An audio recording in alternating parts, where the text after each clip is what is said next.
World-famous bedtime stories from Mom. Today's story is Scrooge's Christmas Carol. White snow falls gently, softly like a blanket covering the world in white, on the magical night of Christmas Eve. Yet one person, the miserly Mr. Scrooge, was thinking quite differently. Money, money, money. My beloved money. Mr. Scrooge was busily counting his money in the shop. Despite the cold winter, not even a stove for warmth. Just a solitary candle stood forlornly on the desk. Why do people waste their money on Christmas? Mr. Scrooge grumbled to himself. Christmas, bah! It's nothing but a day for squandering money. Then the door of Mr. Scrooge's shop cracked open, letting in a chilly breeze. Knock, knock, knock. The door was knocked upon, and his nephew Fred entered with a bright smile. Uncle, Merry Christmas. The whole town is festive. At these words Mr. Scrooge frowned. Bah, nonsense. What Christmas for someone with no money? I'm busy off with you. Mr. Scrooge's voice was cold. But Fred didn't give up. Uncle, Christmas isn't all about money. It's about spending time with family and sharing love. Love? Time? Can those fill a belly? Mr. Scrooge scoffed. Out, out. Go enjoy your festival. Fred left with a slightly sad face, and Mr. Scrooge went back to counting his money. Money, my beloved money. Mr. Scrooge murmured to himself, alone again, counting his money. And outside, the snow kept falling. Knock, knock, knock. The sound of knocking came again. Mr. Scrooge, somewhat annoyed, said, Who is it this time? Upon opening the door, two people stood shivering in the cold. They had come to collect money to help the poor neighbors. Sir, could you spare something to help the sick and poor in our neighborhood? Mr. Scrooge frowned and replied, It's none of my business. I have no money to waste, so off with you. His voice was even colder. The people left with sad faces, saying, But sir, Christmas is a time to share warmth with everyone. Bah! I need none of that. Mr. Scrooge slammed the door and went back to counting his money. That evening Mr. Scrooge returned home. The house was desolate and dark. And then something strange happened. Somewhere a clank-clank sound was heard. What's that noise? Mr. Scrooge looked around. Then a ghost dragging chains appeared. The ghost was an old friend of Mr. Scrooge. But the ghost was wrapped in chains laden with safes, keys, and bundles of papers. If you keep being greedy, you'll end up like me. The ghost's face was somber. Mr. Scrooge, trembling with fear, asked, Why did you become like this? Because of my greed. Be warned. The ghost vanished before finishing its words. Mr. Scrooge was left alone, beginning to rethink his life. And the night grew deeper. From where the friend ghost disappeared, suddenly a ghost in the form of a young child appeared. Mr. Scrooge shivered in fright. Who are you? Mr. Scrooge asked. The young ghost smiled gently and replied, I am the ghost of Christmas past. Come with me. Hesitantly Mr. Scrooge took the ghost's hand, and they dove into old memories, traveling back in time. They arrived at a snow-covered village. Impossible. This is where I was born, where I lived as a child. Mr. Scrooge exclaimed in surprise. Young Scrooge was a lonely child without a friend. Everyone disliked Scrooge, but only Scrooge's sister treated him warmly. There's young me, Mr. Scrooge pointed out. They watched as young Scrooge made a snowman alone. Why couldn't I get along with others back then? Mr. Scrooge frowned sadly. The ghost of Christmas past held Mr. Scrooge's hand tightly. Mr. Scrooge, what matters is now. You can learn something from the past. The ghost comforted him. In an instant they vanished into the flow of time, heading towards their next destination. Mr. Scrooge closed his eyes. Following the lead of the ghost of Christmas past, they arrived at a place once warming Mr. Scrooge's heart, filled with beautiful memories. Do you remember this place? The young ghost asked Mr. Scrooge. Sadness filled Mr. Scrooge's eyes. There, young Scrooge and a beautiful woman were together, filled with love.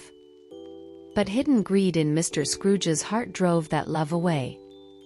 Because of money, only because of money. Mr. Scrooge whispered. His poor and pitiful wife wept profusely, looking at Scrooge. Why did I do that? Mr. Scrooge turned away, engulfed in regret and sadness. Thinking of the past hurts too much. Let's stop, please. Mr. Scrooge begged the young ghost, unable to bear any more. Suddenly everything stopped and silence surrounded them. Mr. Scrooge opened his eyes, realizing he was lying in bed. Phew, was I having a bad dream? Mr. Scrooge sighed deeply, and he sat up in bed. It was all a dream. Mr. Scrooge pondered. Still, a discomfort lingered in a corner of his heart. Swoosh! With the sound of the wind, the room brightened, and a new ghost appeared. This time it was a ghost emitting a bright and warm light. Hello, Mr. Scrooge. I am the ghost of Christmas present. I've come to show you this very moment you're living. The ghost's voice was soft and warm. Mr. Scrooge, a bit startled, said, Now at this moment? Curiosity slightly awakened in Mr. Scrooge, and they smoothly traveled through time to a certain house today. They arrived at Bob Cratchit's house. Bob Cratchit works at Mr. Scrooge's shop. Bob Cratchit's house was bustling with Christmas preparations. Joy and laughter filled every corner. Children, which decoration shall we hang next? Bob looked happy, choosing tree decorations with his children. But in a corner, the youngest son lay in bed, unable to move due to illness, yet a smile never left his face.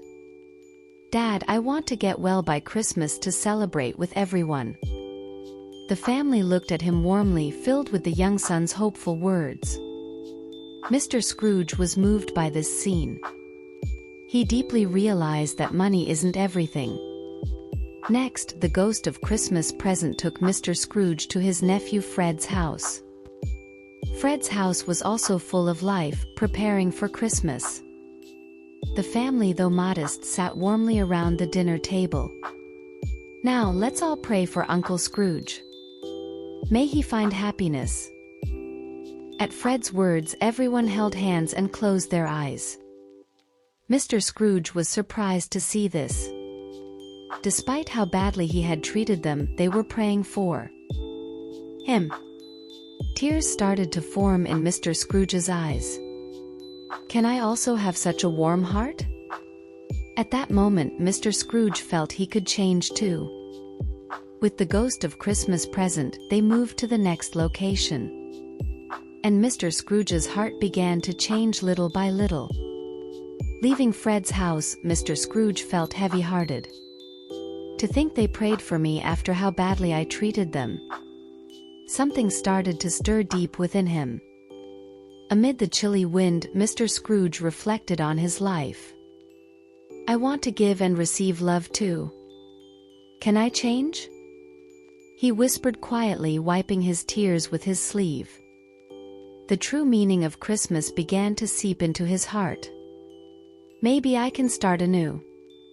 Hope started to light up in Mr. Scrooge's heart. Then suddenly the surroundings began to darken.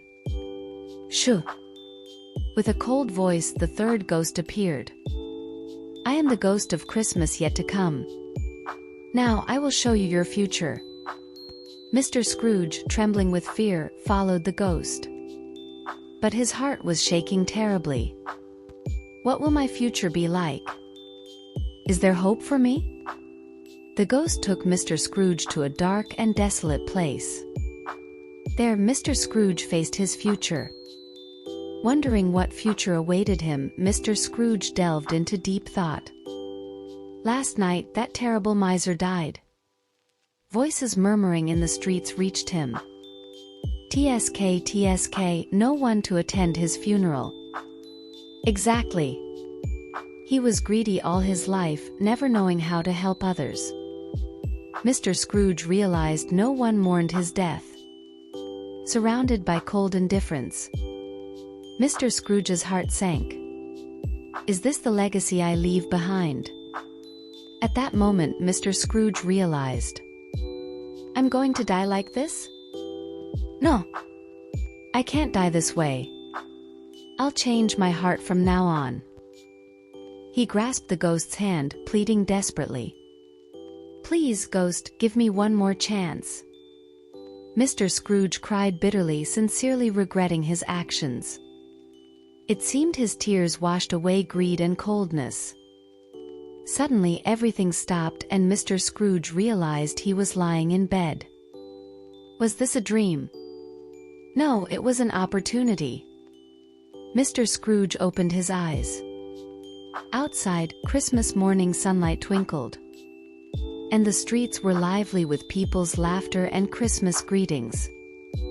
Ah, it was all a dream. Thank goodness. Mr. Scrooge felt a lightness in his heart.